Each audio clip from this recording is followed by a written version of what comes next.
Esta historia está envuelta en mito y leyenda.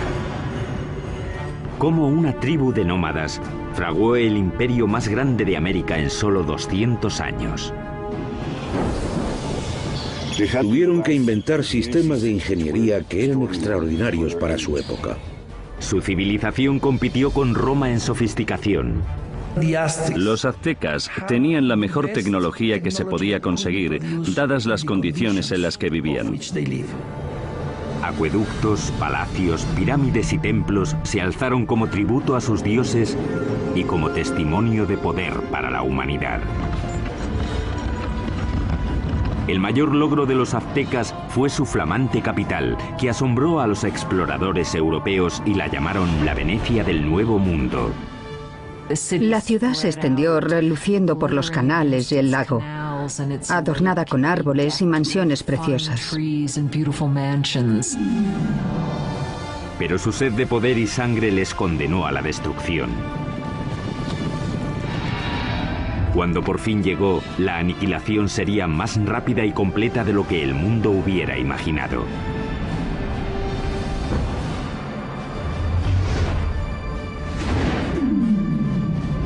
La construcción de un imperio, los aztecas. 1325 después de Cristo, centro de México, cerca de la Ciudad de México actual. Una chica joven, una adolescente, celebra su inminente boda. Es la hija de un rey tribal y está a punto de unirse a una tribu nueva que ha sido invitada a su reino. La tribu es conocida ahora como los aztecas. Como parte del ritual, 5 nobles aztecas la llevan a un antiguo templo para la ceremonia. Pero cuando llegaron arriba, los nobles la apartaron del altar y la pusieron sobre una losa que había ante el templo que se usaba para los sacrificios. Le sujetaron los pies y las manos mientras el 5.º hombre levantaba un cuchillo de obsidiana en el aire. Con un movimiento rápido le abrió el pecho y extrajo el corazón, que aún latía.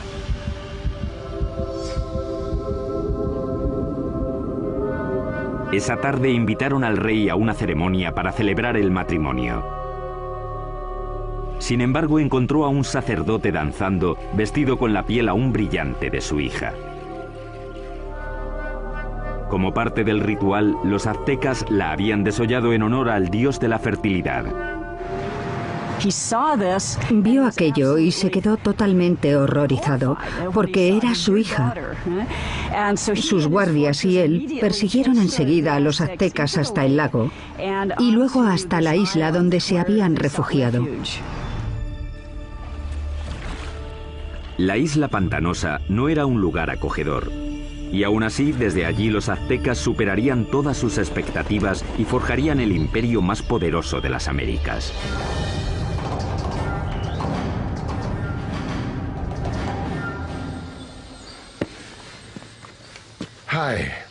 Hola, soy Peter Weller. Cuando pienso en los aztecas, pienso en gente elegante con unos bonitos adornos en el cuerpo y el pelo. Y pienso en una canción de Neil Young sobre Moctezuma y Cortés. Pero también pienso en cuchillos de obsidiana abriendo cavidades pectorales y en manos sacando corazones sangrantes y mostrándolos en alto.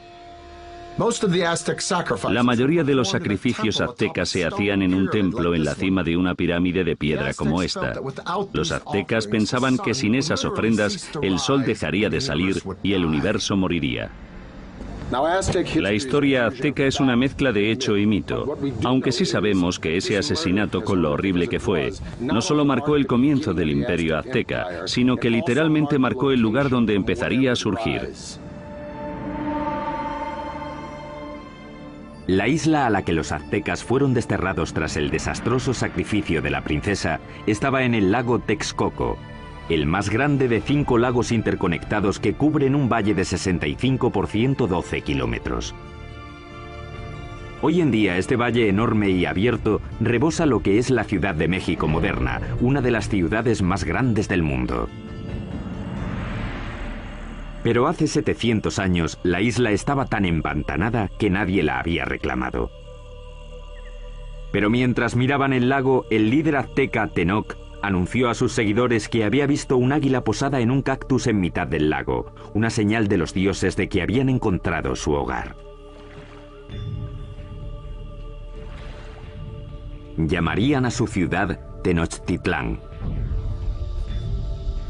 La vida fue dura para los aztecas los primeros años de Tenochtitlán, pero tenían una visión. La visión de una ciudad poderosa modelada en una ciudad antigua y legendaria a solo 40 kilómetros de allí. Llamaron a esta ciudad Teotihuacán o Ciudad de los Dioses. Teotihuacán fue una de las ciudades más impresionantes de la Mesoamérica precolombina. Era misteriosa. Sabemos poco de ella porque no hay escritos que corroboren lo que ocurría en esa gran ciudad. Ya estaba en ruinas hasta en la época azteca, pero creían que era el hogar de los dioses y el sitio donde nacía literalmente el mismísimo sol. El lugar que los aztecas más veneraban de Teotihuacán era una pirámide que se alzaba por encima de los árboles. Se llamaba la Pirámide del Sol. La enorme pirámide solar contiene 765.000 metros cúbicos de tierra y piedra con una base aproximadamente del mismo tamaño que la Gran Pirámide de Giza, en Egipto. Los aztecas creían que Teotihuacán fue diseñada a imagen del cosmos que crearon los dioses. Fue esa imagen la que intentarían reproducir en la construcción de su nueva ciudad, Tenochtitlán.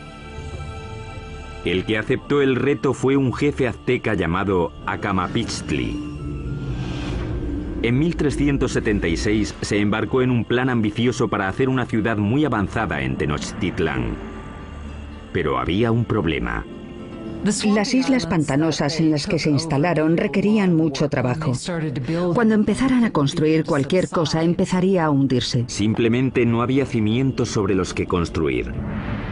La solución azteca revolucionaría la arquitectura de las Américas. Empezaron anclando bien los edificios al suelo usando un sistema de pilares de madera. Los trabajadores cortaban estacas de 10 metros de largo por unos 8 o 10 centímetros de ancho. Luego las clavaban en el suelo blando para que sirvieran de cimientos. Los pilares se rodeaban a menudo de piedra volcánica para añadir fuerza. Entonces los albañiles podían hacer muros encima de esa base sin problemas. Consiguieron pilares de madera para sostener la infraestructura, los cimientos de las pirámides. El que no se hundiera ni se inclinara me parece una proeza de la ingeniería. Tenochtitlán era una ciudad-isla, pero los lagos circundantes eran poco profundos, no más de 2 metros en la mayoría de los sitios. Aquello parecía una metrópolis gigante flotando en una charca. Originalmente la única manera de llegar a la ciudad flotante desde tierra era en barco, pero los aztecas inventaron con el tiempo una serie de pasos elevados de hasta 14 metros de ancho que conectaban la ciudad flotante con las provincias de tierra firme. Los pasos estaban sostenidos sobre pilares de madera, como los que sostenían los templos y otros edificios. Tuvieron que clavar miles de esos pilares en el lecho del lago, y eso presentaba un reto logístico que solo se podía atajar con una mano de obra fuerte y hábil y los mejores ingenieros de Mesoamérica. Para hacer un paso se ponían 2 filas de estacas. Luego se rellenaba el espacio del medio con piedras y tierra hasta que sobrepasaba el nivel del agua en varios metros. Eso permitía a la carretera soportar muchísimo peso. Estos pasos se construyeron muy rectos. Eran muy anchos, con puentes que se abrían y conectaban la ciudad por el norte, el oeste y el sur. Las carreteras permitieron a los aztecas transportar materiales más grandes y pesados para la construcción, aunque eso presentaba un reto nuevo. No existían las bestias de carga en Mesoamérica, así que los humanos lo tenían que hacer todo. No existían las carretas ni la rueda. Las cargas pequeñas se llevaban a la espalda, sujetas con una cuerda que se ajustaba a la frente. Los objetos grandes, como los bloques de piedra o las esculturas de los templos, los arrastraban con cuerdas una gran cantidad de hombres, posiblemente usando troncos como rodamientos. Cuenta la leyenda que un bloque de piedra para un templo requería la fuerza de 1000 hombres para arrastrarlo desde las montañas de tierra firme por el paso y hasta la ciudad. Los pasos también ofrecieron a los aztecas una nueva forma de introducir agua potable en Tenochtitlán. Anteriormente, los aztecas transportaban el agua en canoas desde la orilla. Pero el gran crecimiento de la población les obligó a obtener una solución más avanzada para cubrir la demanda. Querían usar el agua de los manantiales de tierra, así que querían construir un acueducto. Pero los manantiales estaban bajo control de la tribu que dominaba la región, los despiadados tepanecas. Los tepanecas controlaban o dominaban todo el valle. Tenían un imperio muy fuerte y eran los señores. Así que los aztecas eran sujetos tributarios de ellos. Mientras crecía la población azteca, la tensión con los tepanecas empezó a surgir. Los aztecas decidieron dar un ultimátum que podría cambiar el equilibrio de poder en la región. La gente de Tenochtitlán no solo exigían a los tepanecas que les dieran el agua, sino que exigían que ayudaran a construir el acueducto. La respuesta de los tepanecas fue rápida y brutal. El rey tepaneca Maxtla envió asesinos que mataron al jefe azteca a sangre fría. Fue la gota final. Tras décadas de dominación, los aztecas se movilizaron y se levantaron contra sus caciques despiadados. E iniciaron una serie de ambiciosos proyectos de construcción alrededor de la ciudad-isla que les valdría la reputación de mejores ingenieros de las Américas.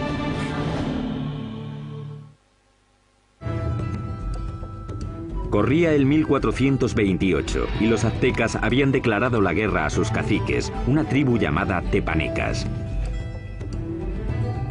Pero para ganar a los tepanecas necesitarían una ayudita de sus vecinos. Los aztecas acudieron a la cercana ciudad-estado de Texcoco. Allí un jefe decisivo estaba ascendiendo. Se llamaba Nezahualcóyotl, y su liderazgo dominante sería crucial en la creación del imperio azteca. Con Nezahualcóyotl de su parte, los dominados aztecas se lanzaron a la yugular. Lanzaron un ataque total contra la capital tepaneca. Tras un sitio de más de 100 días, rompieron las defensas tepanecas y masacraron a sus opresores. Después de capturar al rey tepaneca Maxtla, el propio rey Nezahualcóyotl le arrancó el corazón y echó su sangre a las aguas del lago Texcoco. De repente las tornas habían cambiado. Ese es el preciso momento del comienzo del imperio, y los aztecas se convirtieron en líderes del Valle de México. Tras conquistar el Valle de México, los aztecas pudieron centrar su atención en llevar agua potable a su ciudad creciente. Notablemente, los aztecas diseñaron y construyeron por su parte algo que solo unos pocos imperios dominarían: el acueducto. El acueducto tenía 2 canales, cada uno de 1,20 m de alto por 1 de ancho. Uno se mantenía limpio mientras el otro servía para que no se interrumpiera nunca el flujo de agua. El acueducto de 2 tubos recorría 5 kilómetros desde tierra firme hasta el centro de la ciudad-isla. En la ciudad, el agua llegaba hasta fuentes públicas y embalses y se distribuía al público en grandes jarras de barro o mediante canoas. En comparación con los europeos, los aztecas eran muy limpios. Sabemos que el emperador azteca se bañaba 2 veces al día. Así que en términos de higiene los aztecas estaban mucho más avanzados que los europeos. Mientras los nobles aztecas se bañaban en lujo, en esa época en Europa la peste, provocada por las condiciones insalubres, mataba a millones. El baño del rey Nezahualcóyotl era uno de los más especiales de las Américas. Lo alimentaba un sofisticado acueducto que también llevaba agua corriente a los terrenos de su palacio. Detrás de mí está la colina de Tezcocinco, y en ella, Nezahualcóyotl construyó un fantástico palacio de recreo. Alrededor del palacio había un jardín botánico con todas las flores exóticas de Mesoamérica. Nezahualcóyotl trajo el agua desde las montañas de Sierra Nevada hasta aquí, pasando por las colinas y su palacio, solo para regar las plantas. Para instalar aquí un acueducto, Nezahualcóyotl tuvo que llenar un enorme barranco que había entre Tezcocinco y la siguiente colina.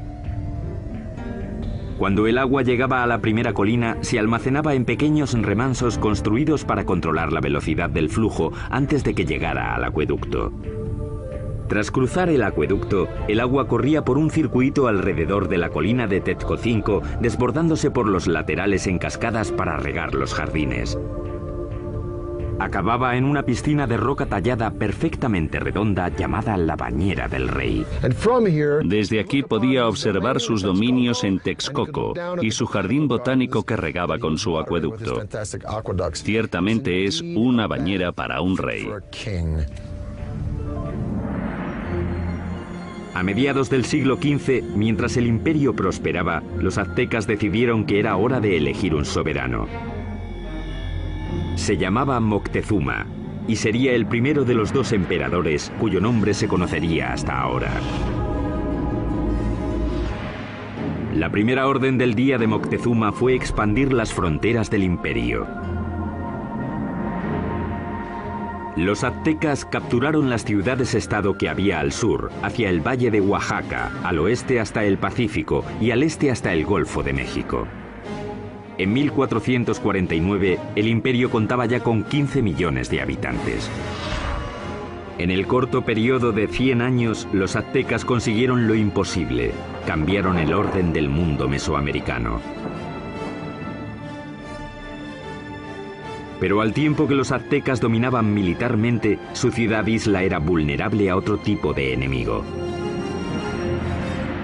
Como Nueva Orleans, Tenochtitlán luchaba constantemente con el agua.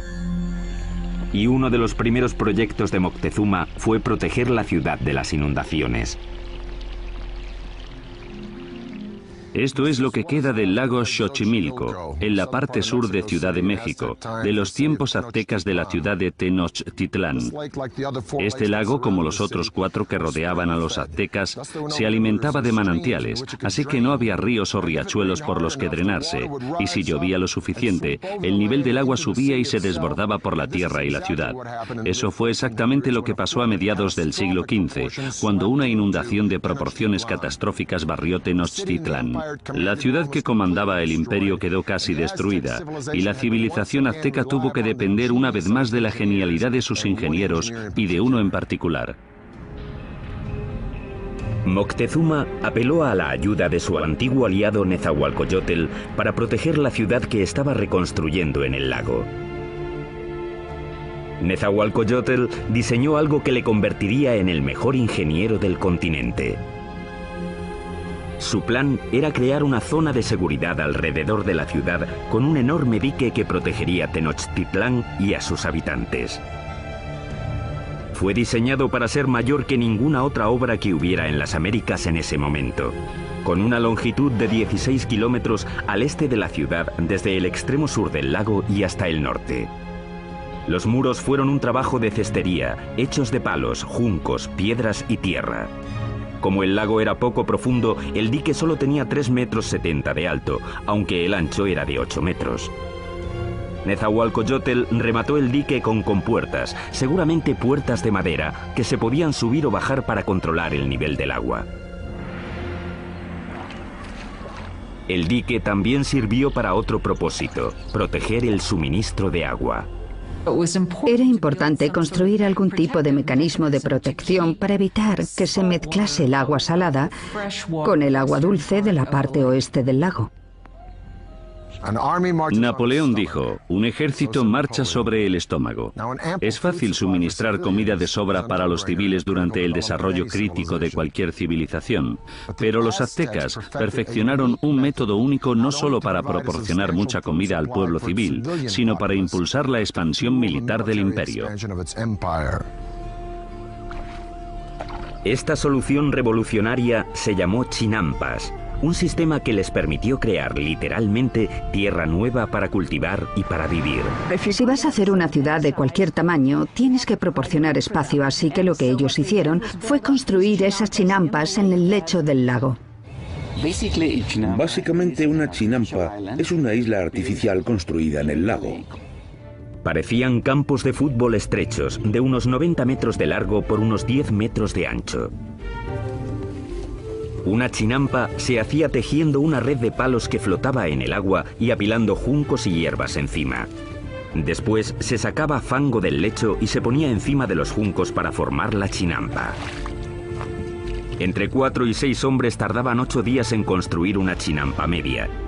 Estaban conectadas a la ciudad por canales navegables gigantescos que miles de hombres tardaban meses en hacer.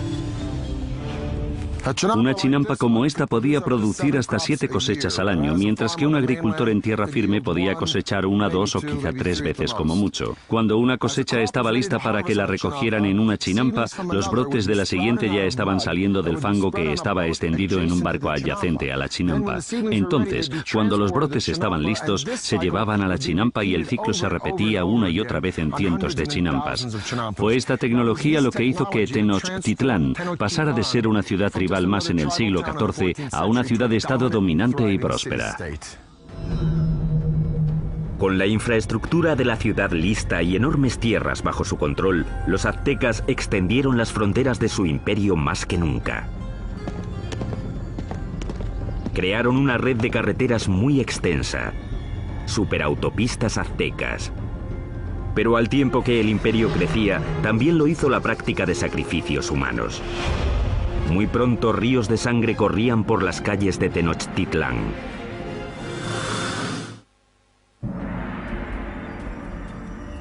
Hoy, Tenochtitlán, la capital del imperio azteca, ha desaparecido, enterrada bajo la actual Ciudad de México. Pero hace 700 años era una capital brillante en ascenso, construida por ingenieros avanzados y liderada por emperadores exuberantes. A finales del siglo XV, la demografía azteca había explotado. Su siguiente gran emperador lanzaría una serie de conquistas que competirían con cualquiera de la historia. Se llamaba Ahuizotl y demostraría que era incluso mejor guerrero que su abuelo, Moctezuma. Para el año 1502, Ahuizotl había conquistado territorios desde la costa pacífica de México y había conseguido que el imperio llegara muy al sur, a Guatemala. Su reinado fue como una edad de oro. Él fue el rey que abrió las rutas de transporte a las zonas costeras y las tierras bajas donde los aztecas tenían sus mayores lujos. Todas las plumas brillantes, el oro, las piedras preciosas que los nobles y soberanos lucían como parte de su estatus, venían de allí. Para transportar riquezas al corazón del imperio, los aztecas construyeron una red de superautopistas que cruzaban México central. Corredores de relevo se apostaban cada 8 kilómetros para crear una especie de UPS antigua. Se podían enviar mensajes o bienes desde la costa del Golfo hasta Tenochtitlán, a 320 kilómetros en solo 24 horas, más rápido que el servicio postal actual. Con el imperio en su esplendor, los aztecas de Ahuizotl se embarcaron en el mayor proyecto de construcción, una enorme pirámide en el mismo centro de Tenochtitlán, el símbolo del poder absoluto. Se la llamó Templo Mayor. La base de la pirámide tenía 75 metros de fondo por 100 metros de ancho y se elevaba a una altura de 15 pisos. Había al menos 117 escalones en 2 escaleras que subían 60 metros y que llevaban a 2 templos en honor a los dioses de la lluvia y de la guerra. El templo se reconstruyó en el mismo lugar 7 veces, comenzando en 1325 con la fundación de la ciudad. La pirámide crecía al tiempo que lo hacía el imperio. Cada piso simplemente se añadía encima del piso anterior. El Templo Mayor se construyó principalmente con una piedra llamada tezontle, que es volcánica y pesa muy poco. Eso evitaba que el templo se hundiera. Para los suelos y paredes, los aztecas aplicaron un revoque de cal, que era una especie de cemento. Algunos ejemplos encontrados hoy son tan duros como el cemento moderno, incluso después de 500 años. Los albañiles aztecas trabajaron durante décadas para completar su monumento a los dioses. El templo estuvo enterrado hasta 1978, cuando la compañía eléctrica cavó una zanja y descubrió accidentalmente una enorme piedra tallada y las ruinas del templo con ella. El disco tiene 3,5 metros de diámetro, pesa 20 toneladas y representa el cuerpo desmembrado de la diosa Coyolxauhqui. Coyolxauhqui era la diosa de la luna, y su hermano la mató porque se quedó embarazada de una forma vergonzosa. Los aztecas no eran nada mojigatos. De hecho, los nobles tenían muchas mujeres y concubinas. Pero entre el populacho, sobre todo las mujeres, el adulterio estaba prohibido y se castigaba severamente, a menudo con la muerte. Según la leyenda, el hermano de la diosa de la luna le cortó la cabeza y tras decapitarla tiró el cuerpo por una colina. Los aztecas representaban este asesinato literalmente y a menudo en festivales durante todo el año. Decapitaban a sus víctimas en la cima de la pirámide y luego tiraban los cuerpos por las escaleras hasta la gran piedra de abajo. Para los romanos, el tesoro más preciado era el oro. Para los egipcios era el más allá. Para los aztecas era la sangre humana. Creían que tenía que haber reciprocidad con los dioses, así que tenían que agradecer a los dioses dándoles lo más preciado que tenían, que era la sangre humana. Los aztecas la llamaban agua preciosa y creían que si los dioses no la recibían en grandes cantidades, el mundo acabaría en apocalipsis. Adornar los muros interiores de los templos con sangre humana fresca era práctica común. Y el olor tenía que ser horrible. Para dedicar su expansión del gran templo, el emperador Azuitzotl hizo un sacrificio en masa. Las cabezas de las víctimas se expusieron con orgullo en estantes alrededor del templo. Según las crónicas, dicen que sacrificaron a 20.000 personas. Desde un punto de vista práctico y desde un punto de vista científico, parece imposible. Así que creo que la crónica, que la escribieron fuentes españolas, quería decir que a sus ojos había muchos. Durante el reinado de Azuitzotl, las sangrías se dispararon. La vida en Tenochtitlán se convirtió en una orgía de muerte. Llevaban tanto a amigos como a enemigos para presenciar los sacrificios.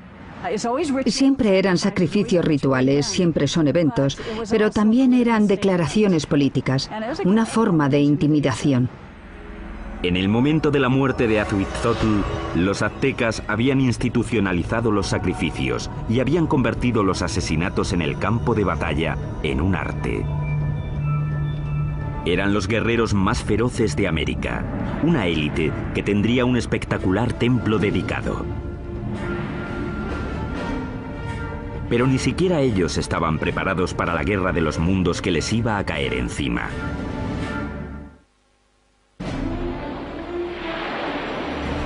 Corría el año 1502. Azuitzotl, emperador de los aztecas, muere. Moctezuma II, un ex sacerdote de 34 años, sube al poder. A un mundo de distancia, en España, un notario de 18 años llamado Hernán Cortés se prepara para cruzar el Atlántico para unirse a la conquista que su país está haciendo del Nuevo Mundo. El imperio azteca está en su cenit. Ahora se extiende por al menos 210.000 kilómetros cuadrados, desde Tenochtitlán hasta las dos costas y muy al sur hasta Guatemala. Unos 25 millones de personas formaban la ley azteca. Había 38 provincias cuyos habitantes pagaban importantes impuestos, enriqueciendo así a los nobles. La ciudad se extendió, reluciendo por los canales y el lago, adornada con árboles y mansiones preciosas. Y Moctezuma II lo presidía todo. Era conocido por sus habilidades políticas y militares. Un líder duro, mató a la población de las ciudades que no se doblegaban a su mandato, pero en privado estaba inquieto.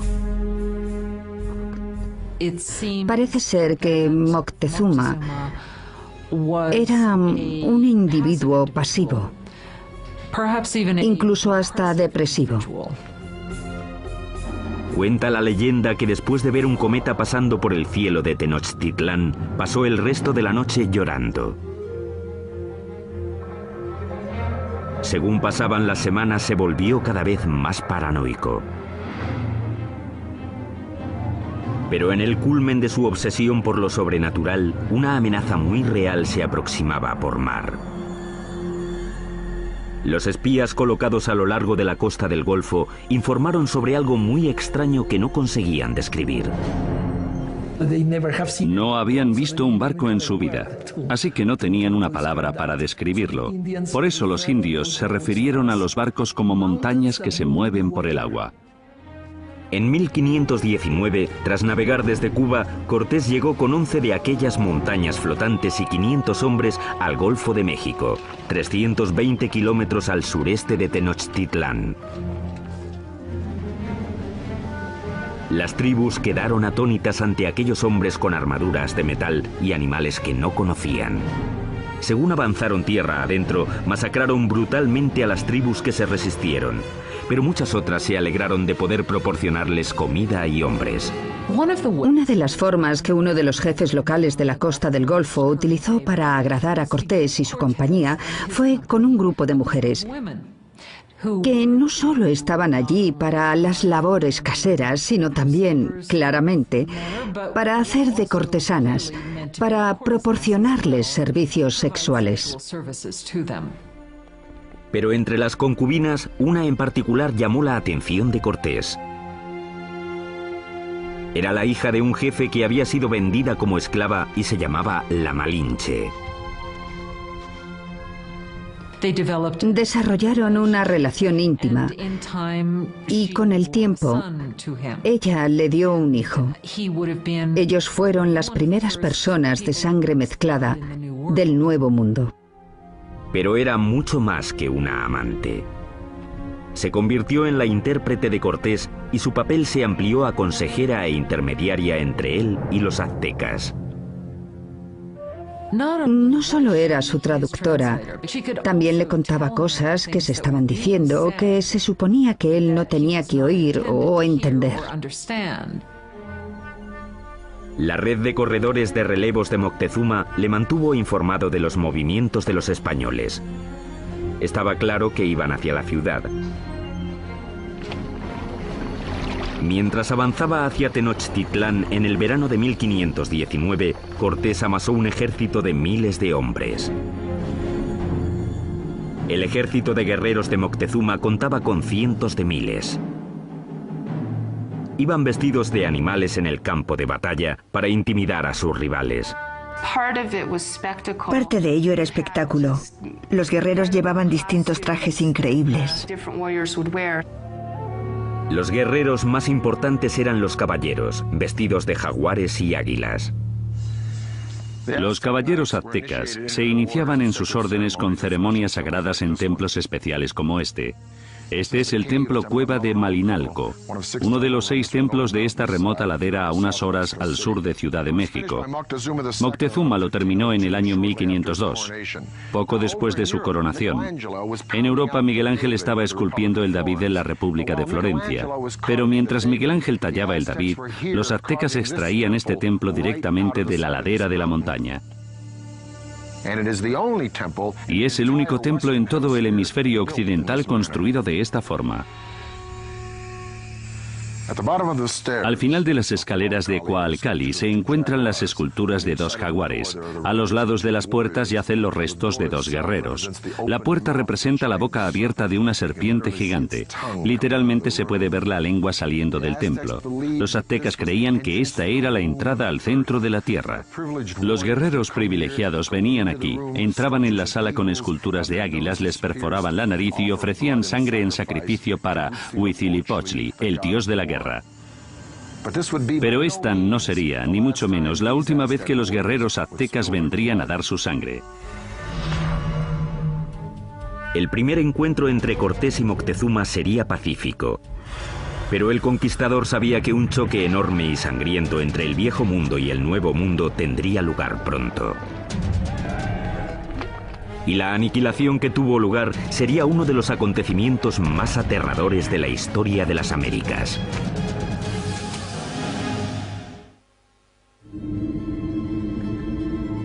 Otoño de 1519.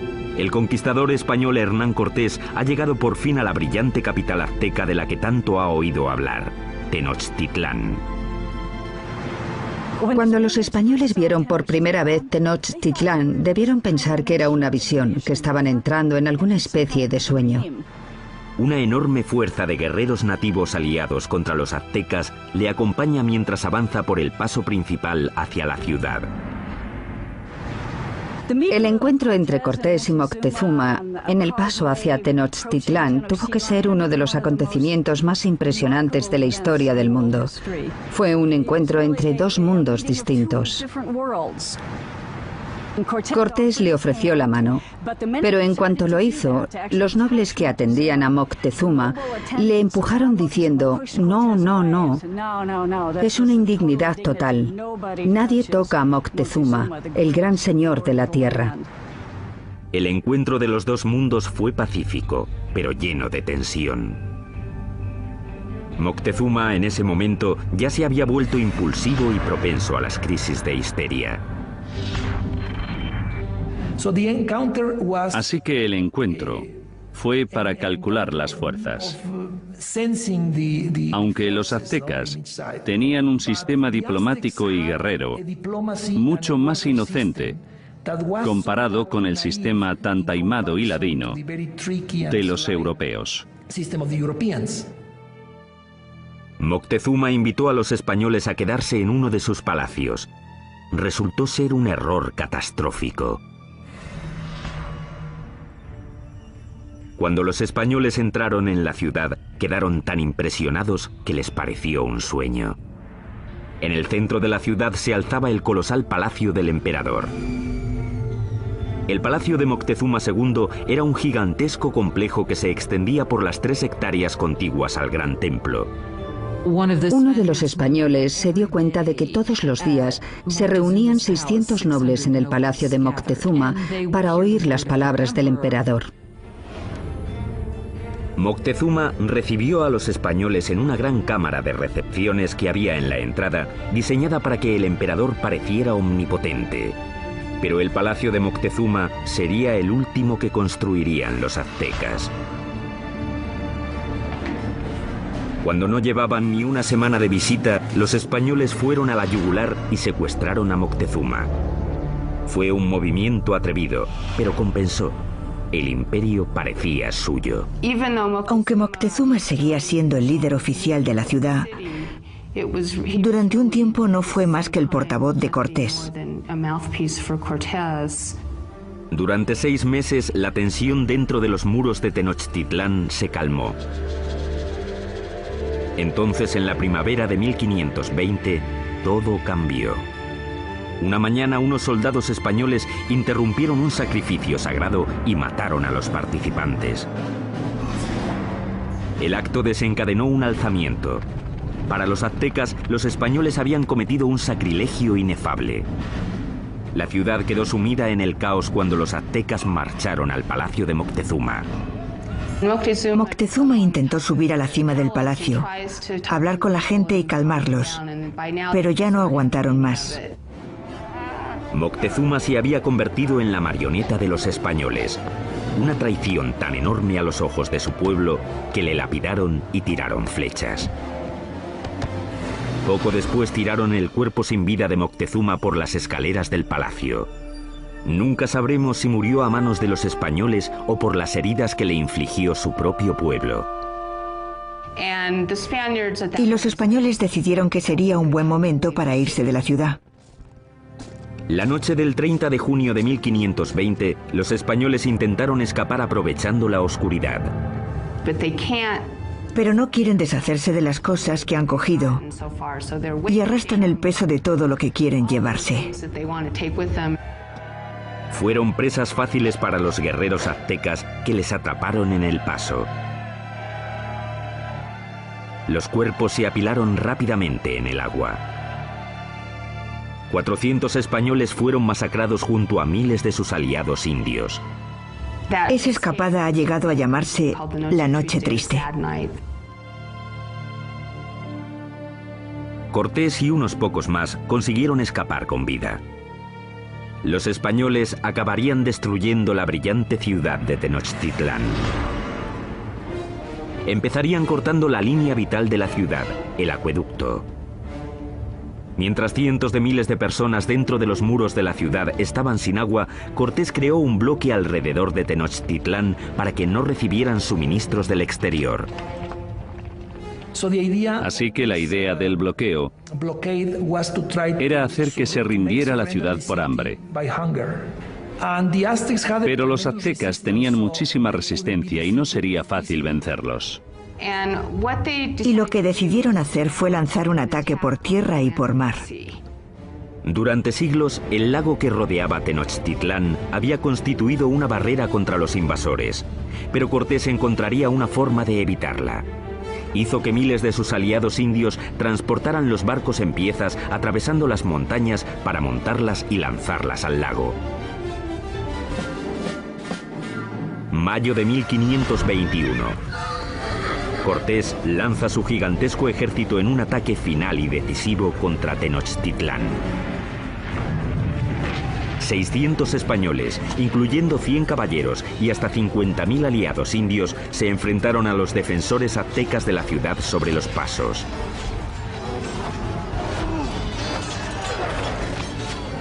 La lucha brutal siguió durante meses. Día a día, Cortés arrasó la ciudad piedra por piedra. Él y sus aliados indios fueron despiadados en el asesinato sistemático de la población. Fue una batalla muy dura, sobre todo en la ciudad. La última batalla de los aztecas fue en el gran templo de Tlatelolco. Los guerreros se alinearon en las empinadas escaleras y plataformas para tirar flechas y piedras a sus enemigos. Pero fue inútil. El 13 de agosto, el último líder azteca, Cuauhtémoc, fue capturado y se rindió ante Cortés. Y eso solo fue el principio. 20 millones morirían de las enfermedades traídas por los españoles. A finales del siglo XVI se calcula que se había reducido la población nativa en cerca de un 90%. La Ciudad de México moderna se ha construido sobre las ruinas de la una vez majestuosa ciudad de Tenochtitlán.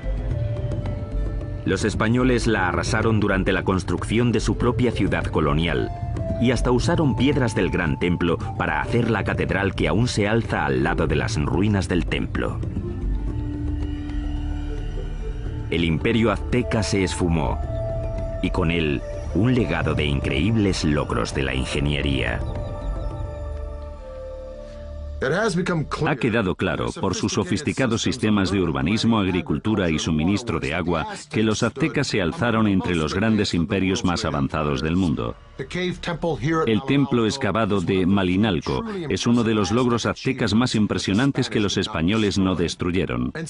Sitios impresionantes como este obligan a hacer la pregunta: ¿cómo sería México hoy si los españoles no hubieran venido?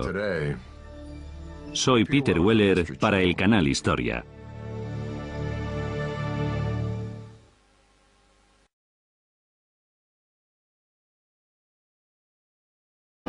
Le sujetaron los pies y las manos mientras el quinto hombre levantaba un cuchillo de obsidiana en el aire.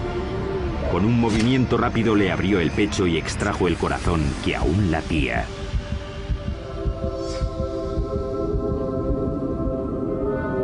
Esa tarde invitaron al rey a una ceremonia para celebrar el matrimonio.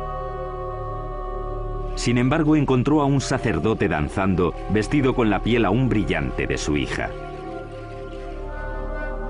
Como parte del ritual, los aztecas la habían desollado en honor al dios de la fertilidad. Vio aquello y se quedó totalmente horrorizado, porque era su hija. Sus guardias y él persiguieron enseguida a los aztecas hasta el lago y luego hasta la isla donde se habían refugiado. La isla pantanosa no era un lugar acogedor. Y aún así, desde allí los aztecas superarían todas sus expectativas y forjarían el imperio más poderoso de las Américas.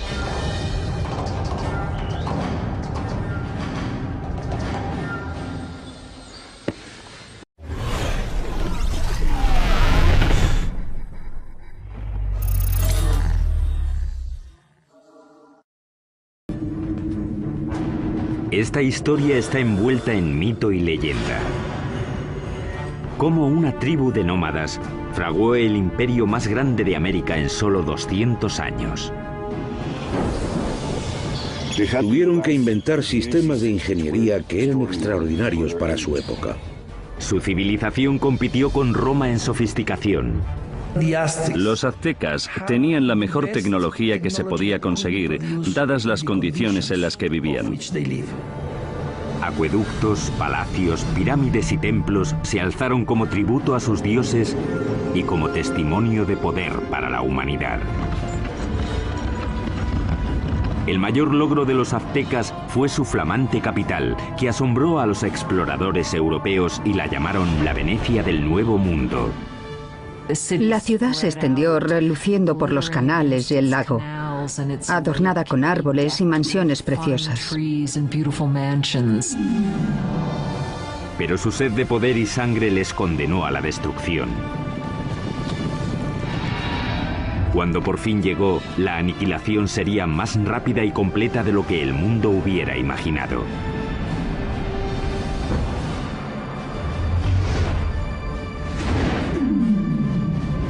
La construcción de un imperio, los aztecas. 1325 después de Cristo, centro de México, cerca de la Ciudad de México actual. Una chica joven, una adolescente, celebra su inminente boda. Es la hija de un rey tribal y está a punto de unirse a una tribu nueva que ha sido invitada a su reino. La tribu es conocida ahora como los aztecas. Como parte del ritual, 5 nobles aztecas la llevan a un antiguo templo para la ceremonia. Pero cuando llegaron arriba, los nobles la apartaron del altar y la pusieron sobre una losa que había ante el templo que se usaba para los sacrificios.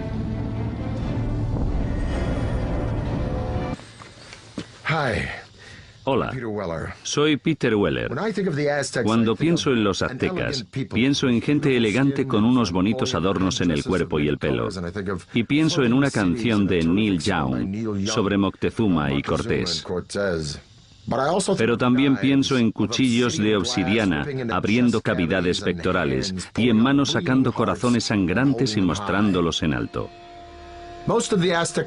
La mayoría de los sacrificios aztecas se hacían en un templo en la cima de una pirámide de piedra como esta.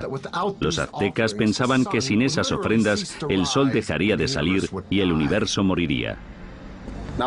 La historia azteca es una mezcla de hecho y mito, aunque sí sabemos que ese asesinato, con lo horrible que fue, no solo marcó el comienzo del imperio azteca, sino que literalmente marcó el lugar donde empezaría a surgir.